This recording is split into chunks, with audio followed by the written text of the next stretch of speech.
muted, and that will be a very bad combination unless we give him a pen and some paper, and he can do his answers that way. And I'll get back to Mike once I see that he is indeed not muted. And Marc DelPiano, who was the very first hitting coach with the Renegades when we were a Texas affiliate, and he is now a scout with the Yankees. So for 2 out of the 3 of you who can actually answer me, and Michael could just shake his head vigorously, welcome to the big show. We're glad you're with us. Thanks. Great to Thank you. All right, so first let's start off, and again, hopefully we'll figure a way. Wait, Mike, is that you? Are you unmuted? Yes. Speak, Mikey. Mike, say something.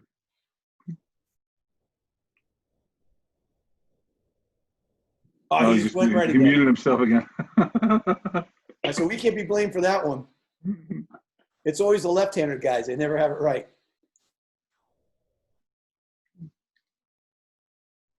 All right, so we'll continue to work on getting Mike ready. And what I'd like to talk about first is talk about you as players. So let's start with you, Willie. Knew you a long time ago. You got your start pitching for the Newburgh Adams, I believe. With yeah, well, the Nuclears, and then I did a little bit with the Hummingbirds for 1 that's year. with the Hummingbirds. Yeah. And that's the first time I ever. He's actually holding up cards now. What does it say? I don't know. I can't read it. So the host is not allowing participants to unmute themselves. All right, so Tyson, Morgan, somebody has to unmute Mike Juhl. It's not his fault. Yeah, okay. He's even setting up a verbal smoke signal. So, Willie, you get your start. You're a local guy. You threw gas from a young age. You had Johnny Kidd in your ear, probably yelling at you like he yelled at everybody else. And you go to college, and you really kind of discover yourself, I believe, once you got there. I mean, you had the tools, but you really refined them once you got to college. A little bit about that. Yeah, no doubt.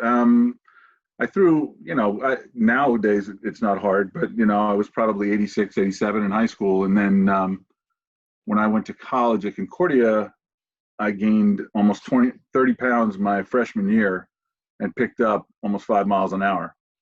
My pitching coach at the time, who has since passed, Steve Schultz, was tremendous, just kind of got me to figure out where I needed to be and allowed me to grow from there.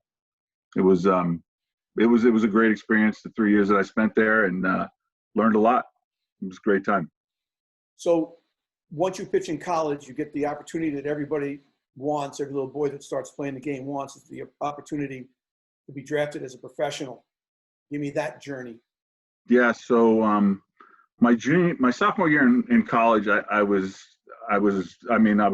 on fire. I could have thrown my glove on the field and got people out. It was unbelievable. I was just in the zone. And they started talking about I was going to be a high draft pick. I got picked in the first round after the next season. And I show up, Walt Weiss was taken in that draft right before me, and then B.J. Surhoff was the first pick in the country. So I was in contact with both of those guys from being both from New York. And once we signed, I went to Quad Cities, Iowa, and it was a whole different animal. I mean, all of a sudden, that's your job, and you're waking up every day, going to the ballpark, playing a game, and then going back and doing it all over every day. But you get this camaraderie with your teammates and the guys you're with, because you're all in the same boat. You're making no money. I was in Quad Cities, Iowa, which was in the middle of nowhere. I stayed in a hotel that I paid $4 a day for. So it was sweet. Yeah. Did that come with sheets? Yeah. Yes. Yeah. I'm not sure about clean, but it came with sheets. Fair enough. Yeah. No room service though, Willie. No. If you wanted a kitchenette, which was basically a frying pan and a refrigerator, that was $6 a day. I couldn't swing it. Perfect. I think Michael Juhl is in. Mikey, say something. Good evening. Hey, Mike. There he is. It's alive. Again, it is worth noting the lefty had the issues. Yeah, we're good now. All right, so Mikey, we'll get to you in a minute. Let's finish Willie's journey from being a local ball player to eventually getting to the major leagues. So you get drafted, you go to Iowa, which again is like really in the middle of nowhere. Yeah. And Yeah. how long did it take you to go from your start at $4 a night in a hotel to actually getting that call up to the big leagues? And what was that specifically like?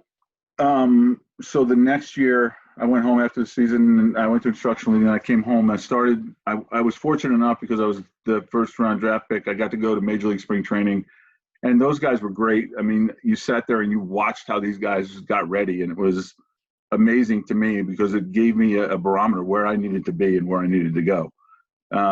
Went back to high A ball in Palm Springs, played 4 months there. I got called up to AAA. For August, played in AAA in August, and then in September I got called up to the big leagues. So my first full season, I made it to the big leagues, which was unbelievable.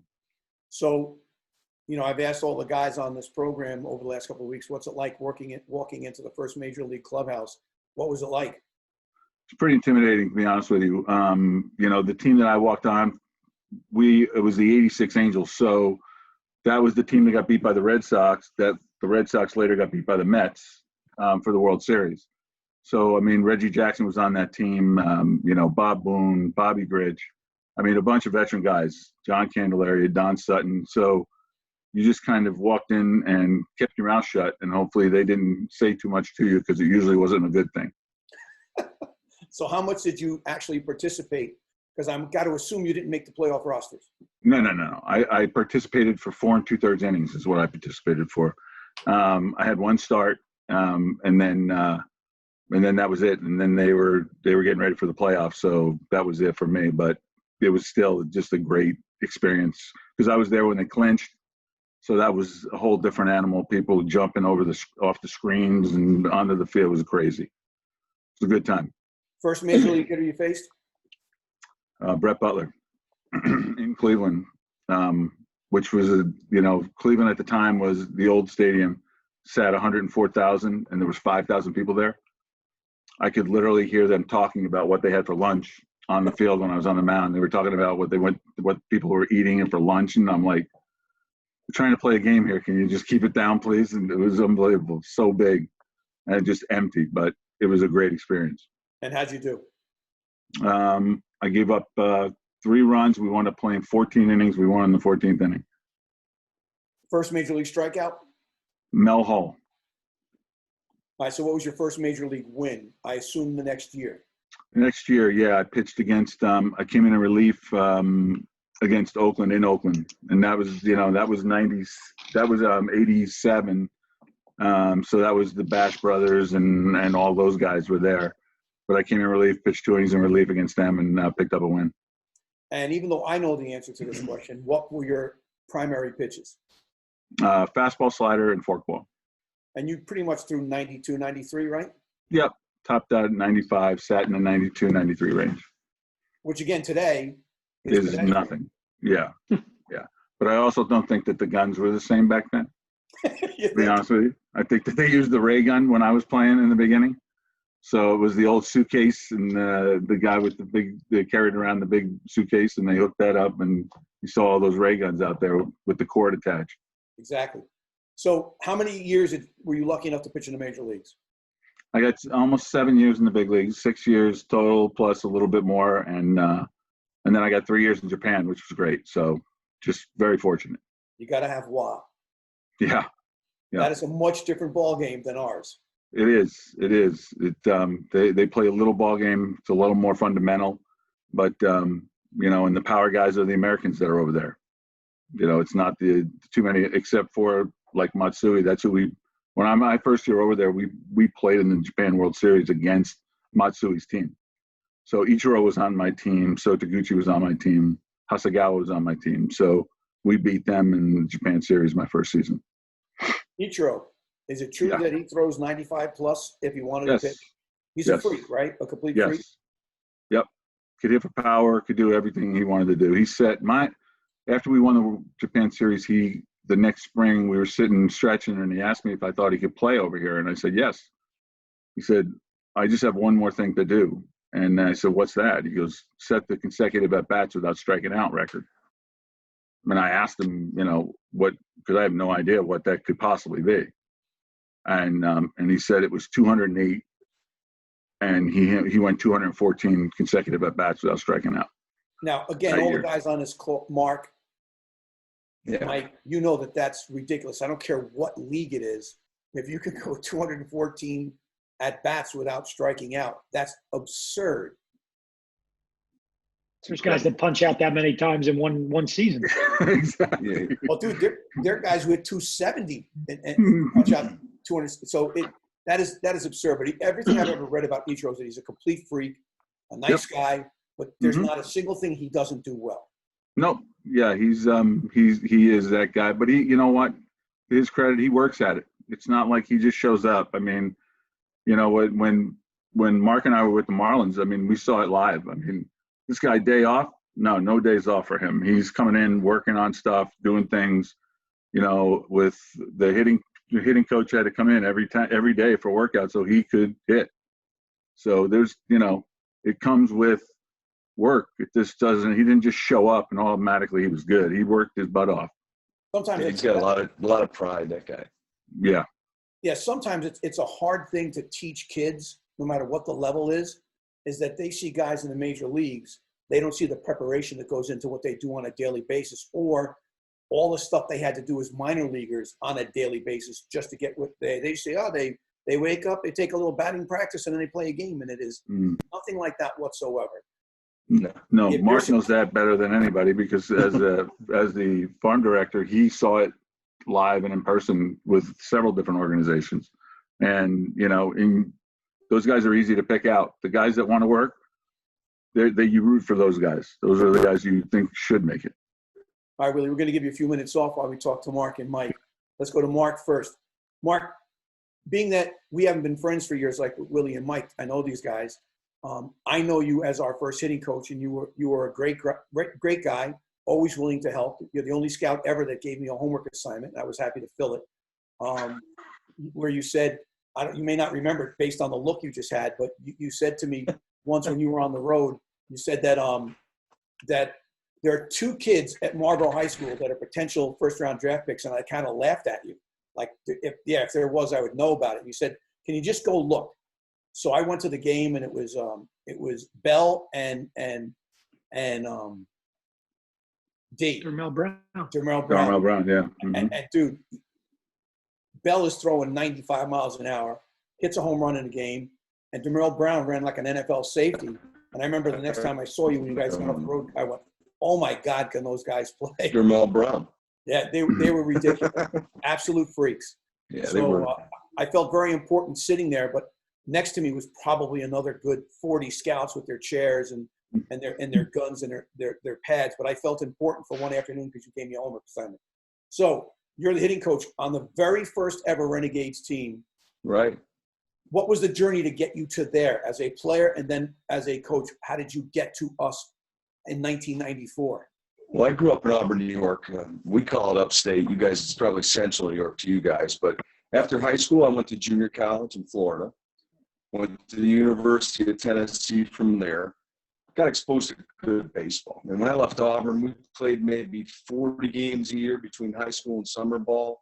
Go to junior college, we had like a 45-game schedule in the fall.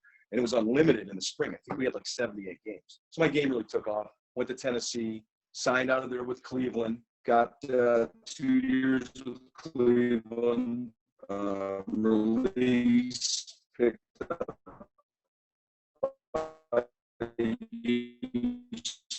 Houston, released again, never got out of A-ball. And once I got released, I got into this job basically because of Sandy Johnson, Omar Minaya, and Brian Lamb. They took a chance on me, offered me a chance to coach and scout and do both. I interviewed with 3 of them. They hired me. And I've been doing this kind of work ever since. I've been blessed. So that's how it all started for me. I was an area scout and a coach. I did that in Erie, Pennsylvania, and I did that in Hudson Valley, as well as having an area. And then from there, I've been blessed. I've been a cross-checker and a director, player development, a director of international scouting, and I've been spent here and recently was hired by the Yankees as a major every year, learn from great people along the way, and feel very blessed. Uh-oh, you got to mute. You're muted. Yeah, Yes. Zoles, you're muted. Yeah. It's not You all the muted left-handers. yeah, now it's not the left-hander. You did it yourself. Way to go there, Chief. I Oh, Lord. don't know how to, I guess I can unmute you. I think only the host can do that. How's that? Nope. I think you're right, Morgan.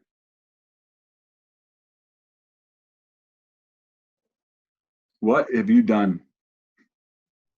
Yeah. That's you, my man.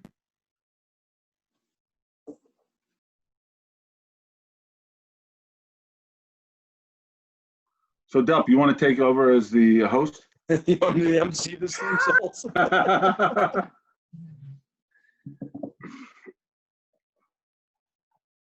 Relax. Mike, how did you get started in this thing? What led you to where you are today? How did I get started? All right. Well, as Zoll said, that I grew up in Kingston, New York, and played high school baseball at a pretty good high school program that produced a lot of guys that got into pro ball and a few big leaguers. Went to junior college in Florida, kind of like Delp did, and then transferred to the University of Florida. Had 2 summers in the Cape where I threw what now is a ridiculous amount of innings. I threw 94 innings up there one summer and 88 the next. Cow. Lord. Yeah, it is. Wow. And That's a career. Yeah. yeah, the last time I scouted up there, guys were going 40, 50 innings, and that was it up there. You know, starters were going 5. I must have had 10 complete games up there in 2 years. And I signed as a free agent, non-drafted free agent in August of '90, and got 6 years of pro ball in, got to AAA. That's my cup of coffee. I faced one batter in AAA in about a 10-day span that I was there to start the '95 season, and got a punch out, and he ended up being a Heisman Trophy winner and no quarterback. Can you maybe take a guess on who that might be? Florida State. Oh, Winky. Yeah, Chris Winky. Yeah. And Chris Winky, Yeah. after I got done playing, I came home and got a coaching job at the State University of New York at New Paltz. Was there 9 years.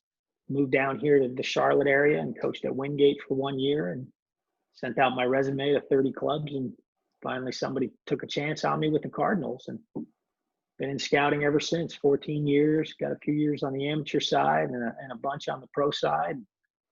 Got a World Series ring, got a National League Championship ring, and just like Willie and Mark, I've been blessed as well with working with good people and good organizations, and found some success, and hopefully can ride this out till it's time to not watch games anymore. You're currently with the Padres, correct, Mikey? Yes. Yeah, San Diego. This would have been the start of my 3rd year. If we ever get so I like where we're going. As an organization, we got a lot of young, high upside talents that are knocking on the door, and hopefully we can chop down those mighty Dodgers here in the next year or 2. Yeah. Well, that's a big hurdle to climb, no doubt. Yeah, Zoles, you're muted, so you're really no help at this point. Oh, he said that, we figured it out. Oh, dang it. Boy, isn't that convenient timing? I started typing in the chat box, hoping that would work. Yeah. Well, that was Welcome awkward. back. You guys did fine. Picked you up. We adapt. It's just like rain, right, Delp? We got to find a game. Yeah, We got to it's true. find You something. just got to deal with it. So Scouting at its finest right there, boys. So let me ask all of you, and each take your time. And since you are on my screen, Delp, Willie, Mike, we'll go in that order. How has scouting changed since you started as a scout? Delp, you're first. My first year of scouting was 1991. And what's changed the most right now, I mean, we cut out the poor person in this country who can't afford to play baseball. That, to me, is the biggest change in the game that I see. It used to be a game for all. Now it's a game for people that can afford to play it. And that's the biggest thing I think that I've seen from the 90s to date.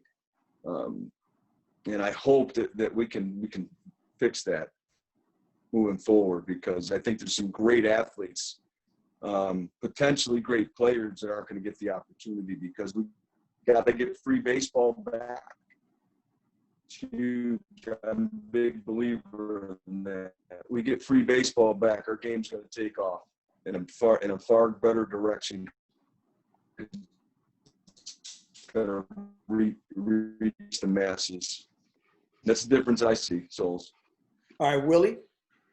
For me, I didn't start scouting until 2000. So for me, it's probably the way that people are evaluated now. More analytically driven than way more analytically driven than when we were first started, for me. It used to be where, you had scouts that would have a gut feeling. Now that gut feeling is really not recognized. That's really just that's your own issue, that you have a gut feeling, where they have numbers, they have a model, they have things that they're going to use, and most of the time will trump the scout's view in the end of the day. So, I mean, to me, that's where the teams that have had success have trusted their scouts. So in other words, if you can't quantify it and it's not on a scale, they don't care what you think. You're secondary compared to the rest, as far as I see. I would assume, without knowing, that there's a hierarchy in scouts, just like there is in players. Are there scouts that get more use of feel and less use of analytics, or is everybody playing from the same deck? I think it's organizations that they valued scouts differently, I would say. These guys would know as well as I do, but I mean, for the Yankees, me, we care about it all. So I mean, the traditional scout view is very important to Brian Cashman. It has the analytics, the combination of the two. That's how we roll in New York, and it seems to be effective. But I don't think he outweighs one or the other. It's all forms of information kind of channeled to him, and he makes a call. But he wants the scout's opinion, and he wants the analytics as well. Well, again, just so everybody knows, Mark is with the Yankees, Willie is with the Cubs, Mike is with the Padres. That way, we have several organizations represented here. So, Mikey, Juhl, what do you got after those guys? Well, I got into scouting in 2007, so I came in right as the analytics push was starting, in my opinion, to become very prevalent. And we were heavily analytics driven in the draft, and so my personal experience is that I've been sliding down the backside of the curve, because I've gone from the Cardinals, who were, a mix with some analytics, lean, to the Rays, who were almost all analytics. And now in San Diego, our GM was a former scout. And so he relies heavily on this. We have an analytics, they provide him stuff. But I feel pretty confident in, if analytics says no and a scout says yes, AJ's going to side with the scout. So I've almost seen in my career path, or in baseball. All right, so gentlemen, next is a question that is a pretty big billion-dollar business in America, and when and if they can get started, it's travel baseball. Just so you understand, again, we'll go in the same order. Travel baseball, the Renegades have 7 teams. We jumped into the pool a couple of years ago to give an opportunity to kids to try to further their career. Because I know when I played, I played in high school, whatever it was, 20 games. Then I went to Dutchess, and I think I played 23 games. Then after that, Plattsburgh was like 17 based on the weather. So there's not a lot of baseball being played, but with travel baseball, the better kids are getting more of an opportunity. So I'd like your opinions on travel baseball, because I know that a lot of our kids and a lot of their parents are watching right now. So, Mark, you're up first. Travel baseball and kids getting an opportunity to play more than they would normally here in the Northeast. Yeah, for me, travel baseball is kind of where everybody's going with today. I haven't been a part of it. I've been in the pro side now for several years, but again, I still think I'm gonna hold true to how I feel. I think we got to get to the masses. We got to get so that baseball again is free. Like all travel sports, it is expensive. No two ways about it. No, it really is, and I think we've got to get to the point where we can reach more kids. And the other thing too is that not only the cost, but the level of competition. I did something a little different with my son. Is I was fortunate enough to send him to the Dominican Academy while I was a member of the Pittsburgh Pirates. So his junior year of high school, instead of doing that showcase circuit, I sent him to the Dominican Academy. So he played on a 16-year-old team there in the academy, got 55 or 60 games in that summer, and he came home measurably better. Played against competition that were all signed and pro. They were all professionally signed players because they signed him there at 16.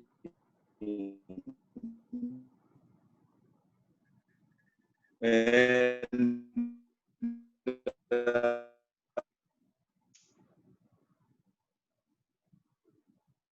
Well, Mark's audio dropped off. and I saw a noticeable difference in his game. And I thought that to me was okay because I didn't do it with my son, but did it? Can you hear me now? Yeah, there you are. Can you hear me now? Yes. Okay. So the bottom line is you get better when you play against better, no matter what the sport is. Right. But basically what I've heard is it's watered down. Travel ball is a little watered down. There's a few elite teams, and it's harder and harder to hide guys nowadays. That's been a big challenge, I think, with the travel ball circuit. All right, Willie, what do you think? I work with kids in the wintertime, a bunch of pitchers that I have, high school kids. And the one thing that I think I have seen is the amount and the workload these kids are put under, especially the pitchers. I think, it's tough for them. I mean, they are trying to compete with the guys from Florida and California and Texas, but they're coming off of still in high school, they're still going to play 20 games. So now all of a sudden they start the travel leagues and they're out there every week. And some kids will do one team and they'll have a second travel team. If they're not going to pitch on this one team, they'll go to the second travel team. And the thing is, I think you can hit all you want, but you can only throw so much. And then something's got to give. And I think they're putting so much stress on their arms, and we're seeing more and more kids get hurt. And I think it's a workload is a problem. I think that they're just trying to get better, and I understand that, but there's a way to do it without having to try to pitch so many innings with these kids that they wind up breaking down. We have a philosophy of monitoring pitches and making sure that they don't overthrow. Even if it comes down to like a championship game, we'll instruct our coaches, listen, the kid's arm comes first. If we lose the little tournament on the weekend because you can't throw your best guy, you can't throw your best guy. Mm-hmm. We've all been around those guys. A name that Mike Juhl might remember, a guy with Eddie Lamondo, pitched in the rookie league, pitched at, I believe, Florida State.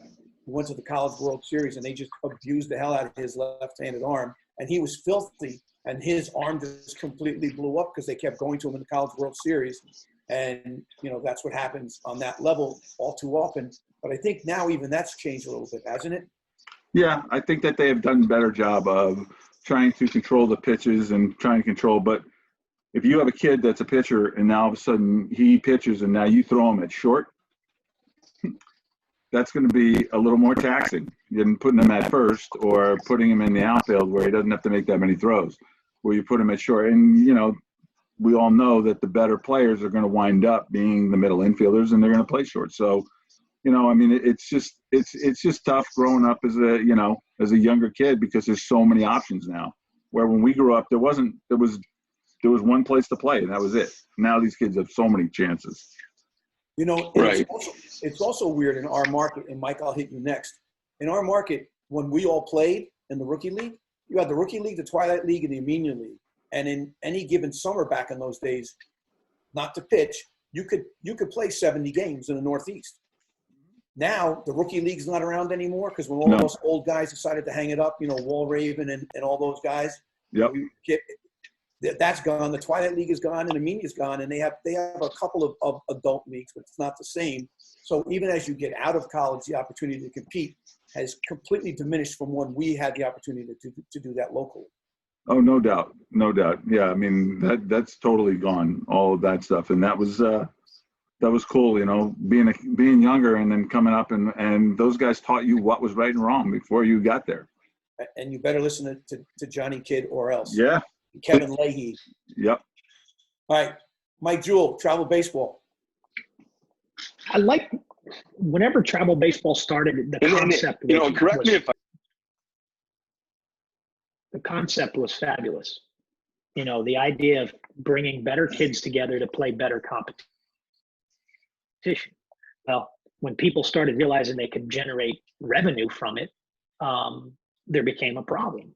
And while I like that idea of, you know, kids traveling to play, the specialization, and it goes hand in hand with what Mark and Willie both said.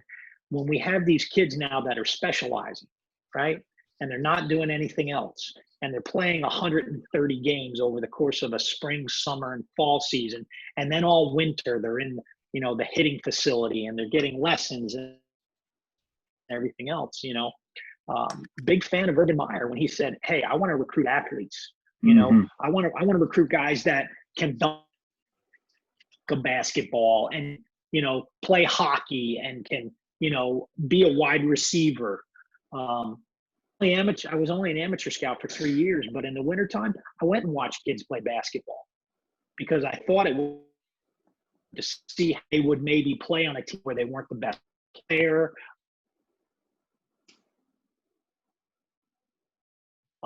So I always have been an American Legion fan. I thought that was the greatest baseball we played when we were kids growing up. You know, it was the local kids, but it was usually the better kids, and you would try. It came around if you weren't all practice, you know, and in November we transitioned into basketball, and so I'm not a fan of the travel ball when I hear kids are paying $2,500 or $3,000 for a season, and then they're not getting playing time. Yeah. All right, guys. Another thing, because there are a lot of parents listening, what advice do you have for the parents who have kids who are slightly better, who might get an opportunity to go to college or even get drafted? Because, you know, recently that kid Manny from Beacon got drafted high. And there's not a lot of him around, but still a very talented young man that was local. What is your advice to parents as that process starts, and how do they deal with that stuff? Talking to scouts if they're on the next level, or talking to college recruiters? Mike Juhl, you go first. All right. So as a college coach, when I was recruiting and when I would go into kids' houses, and, you know, I was a Division III coach and a Division II coach. So, I mean, I wasn't recruiting players for the Big East or the SEC or anything like that. The biggest thing I would tell these kids is, hey, listen, you want to go to a place where you're going to play. Because now as scouts' jobs, you know, they can't miss on a kid who's at Plattsburgh State or is at Concordia or who's at, you know, Florida Community College of Jacksonville, because they get fired. And so, you know, go to a place where you academically fit and you athletically fit, because you know what? Coming back to the hood and saying, I went to the University of Tennessee is great, but in your 4 years when you've pitched 6 innings, you know, chances are your college experience wasn't as good as it could have been had you been playing. Because in my experience as a college coach for 10 years, the kid that's not playing needs to be motivated to go to class more than the kid that's playing. You know, if they're not happy athletically, they're not going to be happy academically, and it works both ways. So that's my advice to kids about college, is that you got to find a place that fits academically, athletically, and socially. in that order. Mark, you're next. Del? To me, there's a school for everyone. And if you have the desire to play, can you hear me? All right. Yes. Yep. Okay. No, if you have the desire to play, there's a school for everyone. I strongly believe that. But for most of these kids, be where your feet are. I think if you're a good player and you play, you're going to get noticed. Word travels fast in this industry, whether it's college recruiting side or scouting. I mean, everybody talks. So if you can play, and that would convince these kids to be where their feet are, work as hard as you can, you're going to get noticed. Just go out and compete. And I think if they stay on that track, there's a school for everybody. Really, I strongly believe that. Willie? It's great advice, Mark. Yeah, I feel the same way, you know, and I tell my kids that I have in the wintertime, go where you're going to play because, you know, take advantage of the opportunities that are given you. If you have a chance to go and play 4 years of baseball in college and get your degree at the same time, what better situation could you be in? Take advantage of that if you're going to play. If you're going to go and sit and watch, how much fun is that really going to be for you? I mean, so go where you're capable of playing and you can get your education and get what you want done at that point. Take advantage of the situation given to you. And as parents, Zoles, I think it's important that you teach these kids how to ask the right questions. Like when you're going on these recruiting trips, you ask, what's your hitting philosophy? What's your pitching philosophy? You know, how important are the academics at your school? But you got to ask the questions. You can't just look at the, you know, can't just, you know, I like the gear, I like the hat, I like all this other stuff. You got to ask real questions. So in other words, you have to interview them. Yeah, no doubt. You can't be afraid to do that because now you go there and now the hitting philosophy is not what you thought. The pitching philosophy is not what you thought. The strength and conditioning program's not a help. And now all of a sudden you got major, you know, you got problems. Do they have academic intervention? All right. So Questions I would ask that I wasn't even thinking about.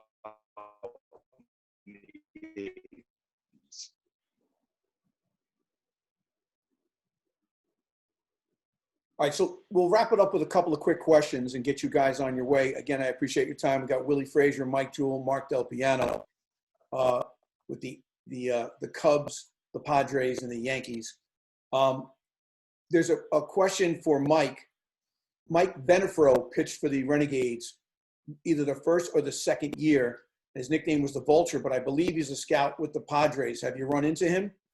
Oh, yeah. I talk to Mike weekly. When I was with the Rays, I had Fort Myers for spring training, and that's where Mike lives now. So we would, you know, be at most games together. But yes, so I see Mike and talk to him all the time. Yeah, that guy was like 9-0 one year, and he didn't start a game. Left-handed reliever. Get you one out and get a W. All right, Willie, we got a question for you. Pitching locally at Newburgh. I don't have a name on this, but I think it's funny. What team did you pitch against that gave you the most trouble? So obviously somebody that probably got 2 hits off of you is trying to figure that out. Probably somebody like Spack and Kill or something like that beat my head. And this is a loaded question, Willie. Yeah, there's no win right there. But yeah, it would be it would probably be something like Spack and Kill. I know that they had a kid that Spack and Kill at the time. His name was Benji Flock. He hit 2 bombs off me so far. I cannot tell you. I mean, and it was just, they were 2 balls absolutely crushed. Another question off of Facebook for you. What is the major difference between American players and Japanese players and how you approach pitching to them? That's a pretty damn good question. Yeah, it's the size. Honestly, it's the size and the power. The Japanese players are fundamentally sound. They can bunt, they can do little things, but what they can't do and they struggle with more is pressure situations. So you get a runner on third, and all of a sudden these guys will panic. So my first game in Japan, real quick, I'm pitching and I've got runners at second and third with 1 out, first inning, and all of a sudden the infield's in. And I turn around to the middle infield. It's all Japanese guys. And I go, you guys got to back up. I need to get an out. And they're like, no, it's fine. And I'm going, no, back up. And they're like, no, we're fine. And they weren't kidding. I mean, the guy popped, the next hitter popped the fence ball straight up in the air, infield, and then it's a weak ground ball. So you pitched around the American guys with the power, not let them beat you. But yeah, fundamentals that they were able to do, if they needed to get a guy over, they were going to get him over. They'll bunt, they'll do little things. All right, Mark, a question off of Facebook for you. Mhm. The pressure of being a scout for the New York Yankees, arguably the greatest organization in baseball history with all those championships, and the fact that Brian Cashman has completely isolated himself from all the nonsense that took place with the Yankees prior to him getting there. You've been with other organizations. How different is it with the Yankees than some of those? You don't have to name those organizations, but how different is it working for the Yankees? It's great. It's a great difference. Ownership cares. They care about the product on the field. They care about the employees. They care about the process and everything we do. And they financially back it all. So, the Steinbrenner's family cares about winning. And they take whatever measures they can to assure winning. And that's a priority. So whenever you work for an ownership group that cares that much about winning, the trickle down affects all the employees. And I think it brings out the best in all of us. I assume this is the organization you want to retire with. I'd love to. Yeah, I'd love to. Love to stay here until the end. Every once in a while, you get to come to our building, I hope. Oh, I love it. I love coming there. Enjoy it a lot. All right, so a couple of quick hitters, and then I will set you free completely. First and foremost, we'll start with Mark and then go Mike and Willie. Who's the best you've ever seen that didn't make it? The best I've ever seen that didn't make it was a left-handed pitcher named Josh Girdley, high school first rounder out of Texas. The Expos took him. This guy had filthy stuff. Great delivery, 3+ pitches, command, control, all of it. Just never made it. Never got healthy. A couple injuries set him back. And really, he could have been special, but it didn't work out. Mike? I would probably say there was a shortstop at the University of South Carolina by the name of Reese Havens. He was a left-handed hitter, a 70 runner, 60 arm, another guy that was beset by injuries. Mets took him high, maybe a sandwich round or second round, and got to Double-A quickly and then never did anything else. But it was he just lacked power, but it was a left-handed hitting middle infielder that could run, throw, and play defense. Willie? I was thinking about that, Zolz, when you sent the question over earlier. And, being an advanced guy for so long, I didn't see guys younger. I saw them in the big leagues.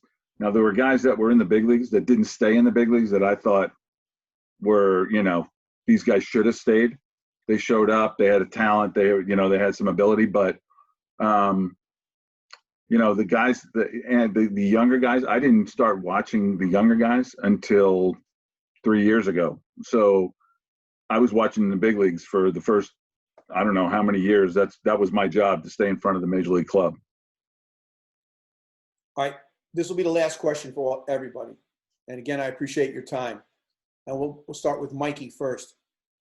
Period, end of sentence. Who's the best you've ever seen with your eyes? Mike Juhl. Probably Mookie Betts. And I saw him when he was still playing second base. And I didn't think I thought he was going to be a utility guy. I didn't think that he was going to be the guy he became. But then I saw him a year later, and he was strictly in the outfield, and I was like, whoa. And I put what we use now as an A1, which is the top of the scale grade, on him. But I missed on him the first time I saw him, for sure. And he's had a pretty good career in the big leagues. Not bad. Yeah. Except when I see him in Dodger blue. Yeah, let's hope he gets to play a game with him. Willie, what do you got? That would be Mike Trout.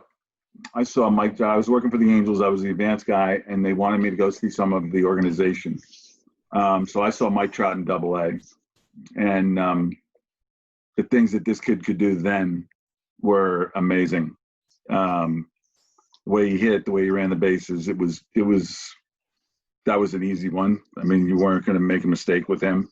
He was just a pure athlete that knew how to play the game, respected the game, and played it correctly, and was just ultra talented. And it seems like he'll never say or do anything stupid either. No, if he hasn't yet, probably it's not going to happen as he gets older, I'm sure. Yeah. All right, Mark, you can close it out. Miguel Cabrera. I was fortunate enough to be his farm director when he was young, and God, he was ultra talented. You knew right away he was going to hit. It was just a question of whether or not he was going to stay in shape to stay at third. But best offensive hitter I've ever seen. Best hitter I've ever seen. Pure.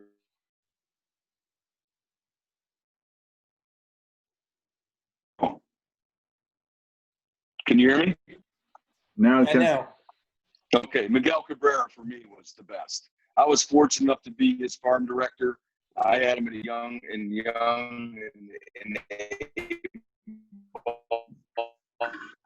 man, never laid my. well, listen, 3 amazing choices. You can't argue with either one of those guys. Again, like I said before, I really appreciate your time. Willie Fraser with the Cubs, local boy. Mike Juhl, the Padres, local boy. Marc DelPiano started with the Renegades, so I call him a local boy in heart and soul because he was with us when the organization started. Gentlemen, thank you for your time. I appreciate it. Hopefully we get to do it again, but let's get some baseball on the field as soon as possible. Everybody be safe. Thank you. Zols, thanks for having us, man. Much Zols, appreciated. Willie Delp. All right, guys. Hopefully we'll see Okay, you thanks, soon. guys. Boys, be good. Stay All right, safe. and for everybody else, there you have it. You have 3 guys who spent their lives in the game of baseball. 3 guys that played well as players, then got into the game, and now they're making sure that the next generation of players makes their way to the big leagues based on what they feel they can offer each team. Scouting is unbelievably important, and the average fan may not understand it. These guys put in a ton of hours. They miss family events. They do things over and over again that go unnoticed, and they put in a ton of work just to make sure that we have the next generation of great players. So until next week, everyone be safe. We'll see you next time. See ya. Thanks, Zols.